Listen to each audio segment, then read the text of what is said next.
further delve into Swastikasana a little more. As I said, we sit relatively compact where the knee is just a little wider than the hip, but as you can see, when I sit at floor level, the hip is lower and then the knees rise up slightly. So the end of the femur happens to be a little lower and the knee end of the femur happens to be a little higher.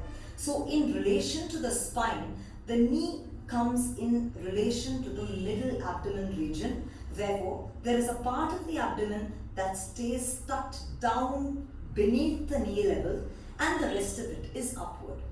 When this happens, a person might find it difficult to raise the spine because the knee constantly pushes the spine down.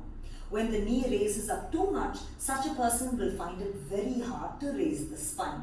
When this happens, we always use height to sit on.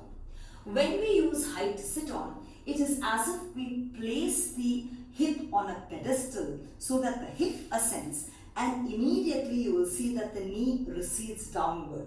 So much so that the top of the knee and the hip are in one line, that is, both ends of the femur are even, and therefore the spine feels fluid to raise up.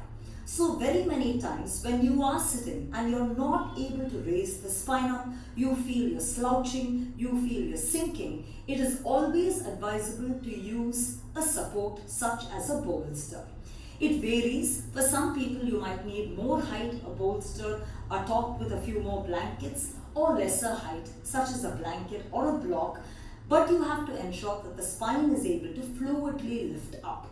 Now, the other thing, when you sit on a prop, always center yourself on the prop. This is the front of the bolster, this is the back of the bolster, but where I've placed my sit pole is exactly in the middle of the bolster. What happens when you use either end? If I sit too much in the front, as if I'm going to slip, then you'll see immediately my lumbar overarches as my knee goes down. This puts excessive strain on the lumbar. But what happens by just shifting in the middle? That excessive curve, arch, overbearing arch neutralizes and I'm able to sit straight.